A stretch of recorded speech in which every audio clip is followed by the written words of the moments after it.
नमस्कार, मी पंजाब पाहू शकता हे कसा पाऊस पडलेला आहे आमच्या इकडं. म्हणजे जवळपास 10 दिवस झालं सारखा पाऊस चालू. हे ओढे नाले आमचे बांध फुटले.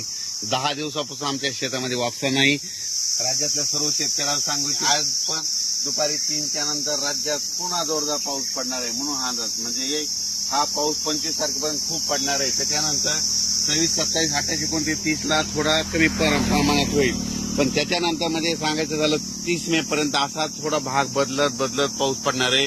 म्हणून राज्यातल्या सर्व शेतकऱ्यांनी काय करायचं. आता काय झालं, नेमका पाऊस खूप झाला, जमिनीमध्ये ओल देखील खूप झाली. पण काय झालं, शेतकऱ्यांचं शेतच दुरुस्त नसल्यामुळं अडचणी येत आहेत. म्हणून राज्यातल्या सर्व शेतकऱ्याला सांगू इच्छितो की तुम्ही काय करा, जशी वेळ भेटेल तसं काय करा, तुम्ही तुमचे शेत दुरुस्त करा. कारण की राज्यामध्ये आता जवळपास हे 25 मे पर्यंत तर मुंबई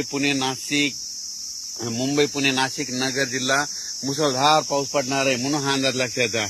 आज देखील मुंबईला मुसळधार पाऊस असणार आहे. मुंबईकरांनी सतर्क राहण्याची गरज आहे म्हणून हा अंदाज लक्षात आहे. आणि राज्यात मात्र दररोज 2-2 दिवस प्रत्येक ठिकाणी मुक्काम करत हा पाऊस संपूर्ण राज्यावर पडणार आहे. विदर्भात पडणार आहे, पूर्व विदर्भात पडणार आहे, मराठवाड्यात पडणार आहे, पश्चिम महाराष्ट्र, उत्तर महाराष्ट्र, दक्षिण महाराष्ट्र, कोल्हापूर इकडे सगळीकडेच पडणार आहे म्हणून हा अंदाज लक्षात येतात. म्हणजे सांगायचं झालं तर 25 मे पर्यंत खूप जोराचा पाऊस असणार आहे. ओढे नाले वाहणारा पाऊस असणार आहे. त्याच्यामध्ये वाऱ्याचं प्रमाण जास्त असणार आहे. म्हणून आणखीन एक खास करून, कारण की या पावसामध्ये सर्व माझ्या शेतकऱ्याला एक विनंती आहे की तुम्ही काय करा, तुमची ह्या 25 मे पर्यंत तुमची जनावरे असे झाडाखाली बांधू नका. कारण की काय झालं, आज आमच्या तालुक्यात देखील खूप ठिकाणी विजा पडल्याने जनावरे खाली असल्यामुळं त्या जनावरे दगावली. आणि विजा पडत असताना, कडकडत असताना झाडाखाली तुम्ही देखील थांबू नका.